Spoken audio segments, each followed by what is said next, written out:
ನನ್ನ ಹೆಸರು ಹೇಳಿ ತಿಪ್ಪೇಸ್ವಾಮಿ ಅಂತ ಹೇಳಿ, ಬಯಲಾಟದ ಹಾರ್ಮೋನಿಯಂ ವಾದಕ ಮತ್ತು ವೃತ್ತಿಪರ ಕಲಾವಿದ. ಇದೇ ಬಳ್ಳಾರಿ ಜಿಲ್ಲೆ ಸಿರುಗುಪ್ಪ ತಾಲೂಕು ಮುದ್ದಟ್ನೂರು. ಇವತ್ತಿನ ಯಾವುದು ಮೀಡಿಯಾದಲ್ಲಿ ಜಗದೀಶ್ರವರು ಆರೋಪ ಮಾಡಿದಂಥ ಆರೋಪ ಸತ್ಯಕ್ಕೆ ದೂರವಾದ ಸಂಗತಿ.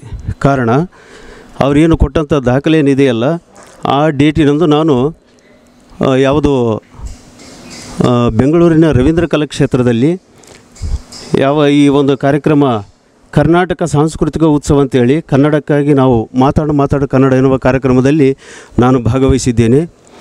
ಅದರ ದಾಖಲಾತಿ ಇಲ್ಲಿದೆ. ಅಭಿಮನ್ಯು ಕಾಳಗ ಬಯಲಾಟ ಪ್ರದರ್ಶನ ಮಾಡಿದ್ದೇನೆ ಮತ್ತು ಅದರ ಗ್ರೂಪ್ ಫೋಟೋ ವಿಡಿಯೋ ಸಹಿತ ನನ್ನಲ್ಲಿದೆ.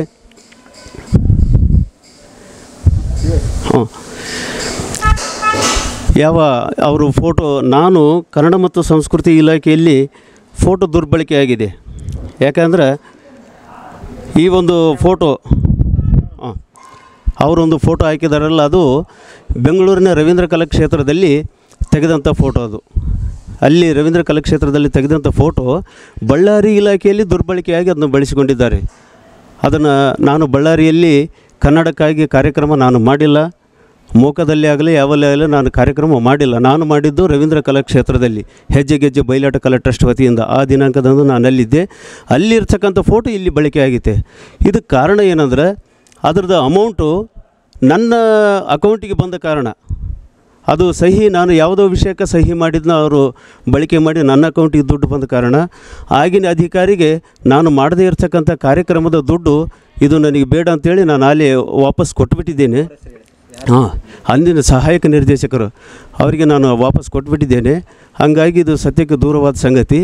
ಈ ವಿಷಯ 2021ರಲ್ಲಿ ಜಗದೀಶ್ ಸಾರಿಗೆ ಸುಮಾರು ನಾನು 4ರಿಂದ 5 ಸಾರಿ ಹೇಳಿದ್ದೇನೆ, ಮಾಡದೇ ಇರ್ತಕ್ಕಂಥ ಕಾರ್ಯಕ್ರಮದ ದುಡ್ಡು ನನಗೆ ಬಂದ ಕಾರಣ ವಾಪಸ್ ಕೊಟ್ಟಿದ್ದೇನೆ ಅಂತ. ಹಾಗಾಗಿ ಅವರೇನು ಮಾಡಿದರು, ನನ್ನ ಸಂಪರ್ಕದೊಂದು ಇದ್ದಾಗಲೇ ಅವರು RT ಹಾಕಿ ಅದು ಈಗ ತಗೊಂಬಕ ಅನ್ವಾಯಿತು ಅಂತ ಅಂದ್ಕೊಂಡಿದ್ದೇನೆ ನಾನು. ಇದು ವಿಷಯ.